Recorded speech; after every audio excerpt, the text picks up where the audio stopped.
Okay, so exercise 6 is an old photograph that needs a whole lot of retouching because it has quite a lot of issues.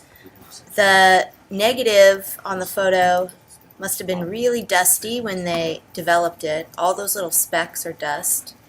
And then there's also issues with pieces that have been ripped, little, cracks and creases in this photo. So what we're going to be doing is attempting to make it look good again without destroying what we've got. We don't want to completely repaint the background. We want to kind of keep it the way it is, but just remove the flaws. Now there's a really awesome brush.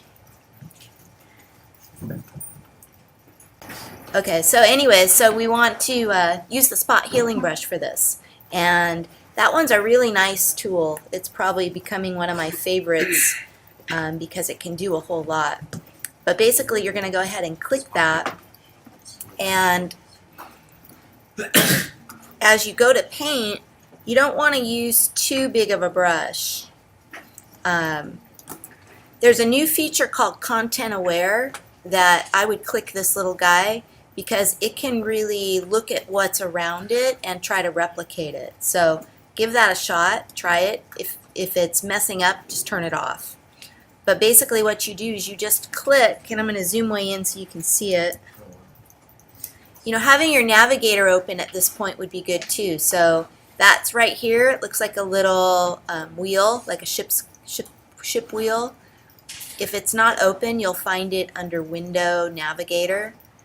But that one will let you zoom in and zoom out, and then you can also move the whole screen around.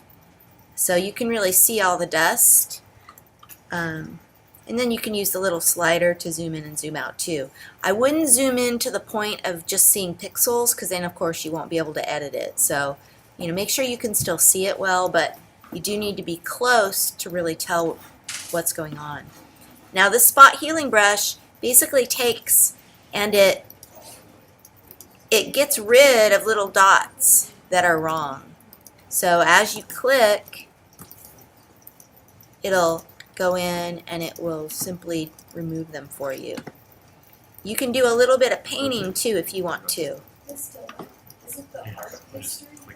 Okay, so anyways, that particular tool, you can go in and you can just click to get rid of little dots. Now you'll have to be careful if the dots are in places that have a lot of detail. Like the eye, I would probably really zoom in on it so that you can really see it. And yeah, you can give it a shot and see how it looks. But if it doesn't look good, undo. I'm going to zoom out a bit, give it a shot.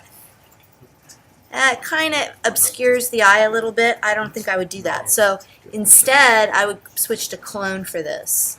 And that way you can kind of control what you're actually copying as you clone out.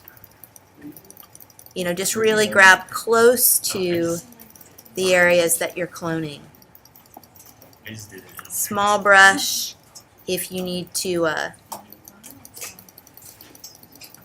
really work in a detailed area. Because you might not want her whole entire eyelid to be dark, possibly. So you can switch back and forth between these tools, all of them, of course. You can patch areas, clone areas, use the spot healing brush. Now there is a normal healing brush, and that's pretty much like spot healing. The difference is it lets you set the source point. So for that one, you do an option click. I'm going to make my brush a little smaller, but I would option click, and then I'd let go and I'd paint. It works, kind of like clone. The difference is it blends as you paint. So if you've got a lot of little tiny detail, you probably don't want to scramble it.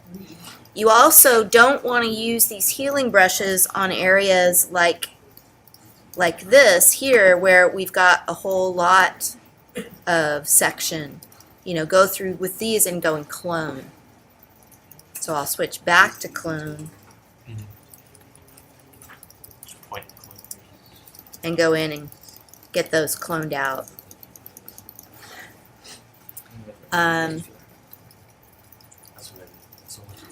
Another cool thing too that I should show you guys, you can clone onto, or you can also healing brush onto a new layer. Let me show that, because that's a really nice feature. So I'm going to go and I'm going to make a new empty layer here by clicking the new layer button, and then I'll use spot healing brush for this, but I'll spot heal onto that new layer. So I choose spot heal. I make sure that sample all layers is clicked. And now as I go to do some cloning, or spot healing rather, I click, and let me do a little so you can kind of see it.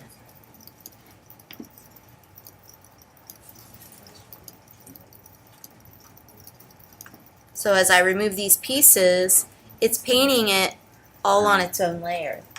So, you know, the benefit of that is if you mess up, you could always erase sections of it. You know, even if your history is filled and you can't go back in your history, you can easily take an eraser and erase anything that doesn't look good.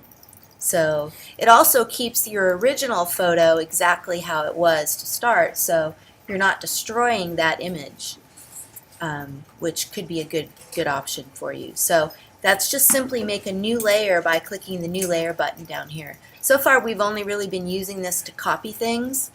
It kind of does double duty, right?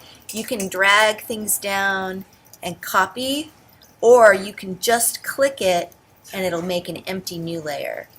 In this case, we'd want that new layer. And then, you know, you could name that spot heal so that you know that's your layer where you were doing your spot healing.